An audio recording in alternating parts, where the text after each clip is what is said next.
ক্লান্তিতে এখন আর তার প্রদীপ জ্বালাতেও ইচ্ছে করে না। আজীবন তিনি অগ্নি উৎপাদনের চেষ্টা করে গেছেন। যুদ্ধক্ষেত্রে তিনি বরাবর একক এবং অনিবার্য।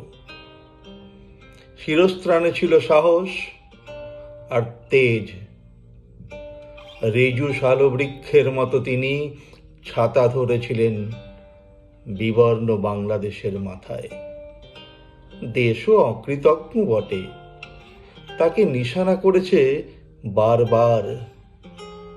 পাঁজর ভেঙে যাওয়ার পরও তিনি বিদ্যুৎ মশি তুলেছেন কলমে। এখন বড় বিষণ্ণ তার ঘর। একলা বসে জননী স্পর্শের জন্য পিপাসা হয় খুব। পিতার বকুনি চোখে জল নিয়ে আসে।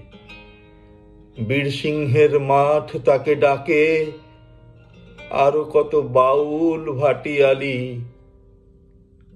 আজও শরতে কলেজ পাড়া তার খরমের শব্দে সচকিত হয়ে ওঠে। সংস্কৃত কলেজের সামনে প্রতি 26শে সেপ্টেম্বর অপেক্ষায় থাকেন ঈশ্বরচন্দ্র বিদ্যাসাগর।